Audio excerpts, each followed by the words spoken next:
देखिए, मेरा तो सीधे तौर पे क्या है कि मैकाले को तो खारिज करके कोठारी कमीशन के टाइम से हम चल रहे हैं, कोई नई बात नहीं है।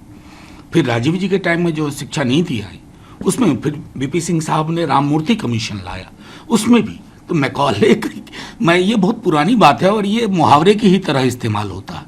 हाँ, शिक्षा का उद्देश्य क्या होना चाहिए?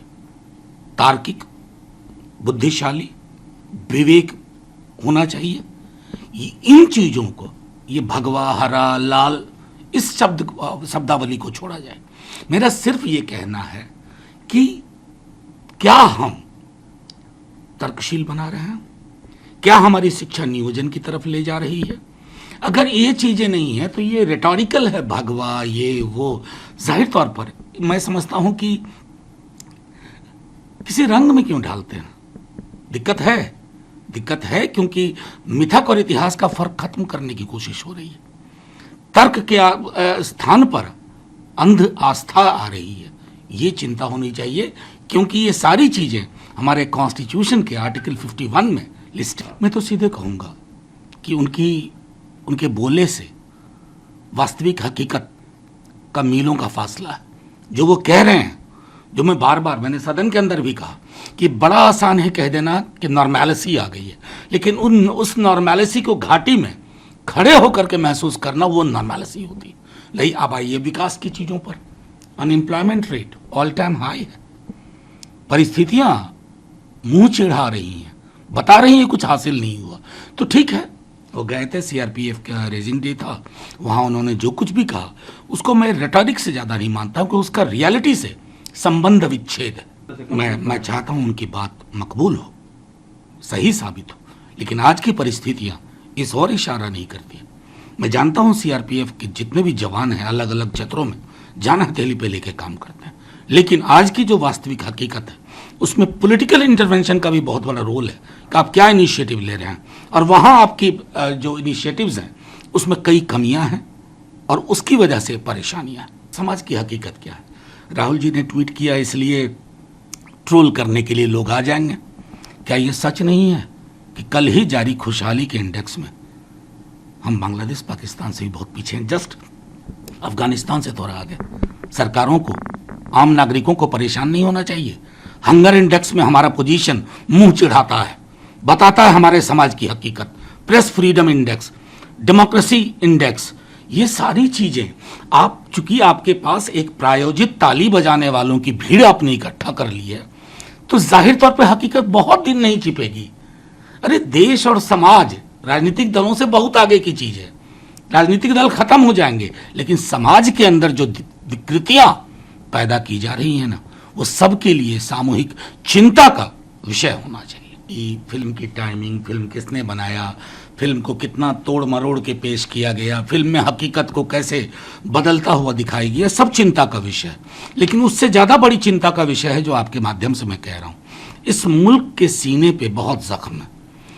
पार्टीशन से लेकर के नेल्ली हुआ, बीच में कई जगह और भी छोटे छोटे जख्म, बड़े बड़े जख्म आते रहे।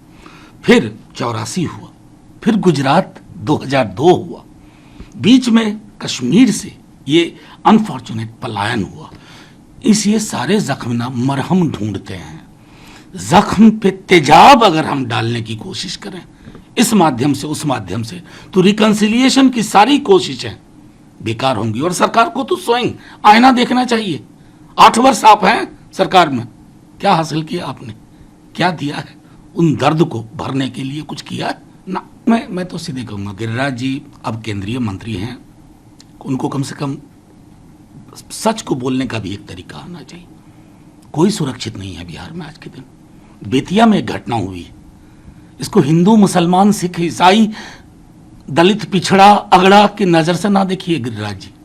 बिहार में आप लोगों ने एक चूके हुए व्यक्ति को मुख्यमंत्री बना दिया, जिनकी स्वीकार्यता लोगों के बीच खत्म हो गई। ब्यूरोक्रेसी उनके नियंत्रण में नहीं है। नतीजे में क्या हो रहा है? आम इंसान मारा जा रहा है। मैं तो रोजगार वगैरह की बात भी नहीं कर रहा। ये मुजफ्फरपुर कांड कब हुआ था गिरिराज जी? हम तो तब भी आपको सुनना चाहते थे, बालिका गृह कांड, लेकिन तब नहीं बोले।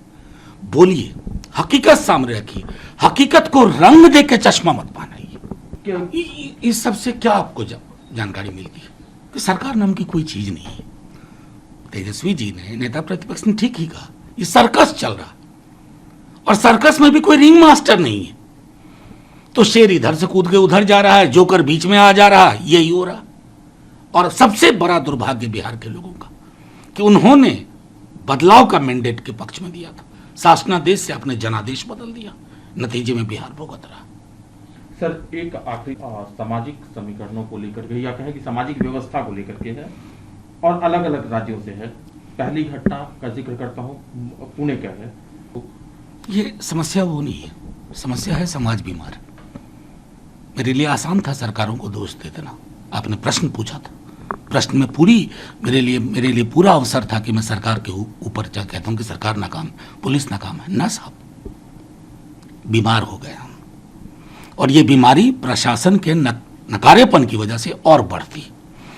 अगर हम सब ने बैठ करके, पूरे समाज ने, सिर्फ संसद और विधानसभाएं नहीं, हमें तय करना होगा इस रुग्णता के साथ हम कहां जा रहे हैं, क्या कर रहे हैं। ये सारी घटनाक्रम, और ऐसा नहीं है कि आज पहली बार आपने ये सवाल पूछा, एक पैटर्न सा हो गया। जब रुग्णता के उदाहरण पैटर्न बन जाए ना, समाज को ठहर के सोचना होगा। सबसे पहली प्राथमिकता है इस बीमारी को दूर किया।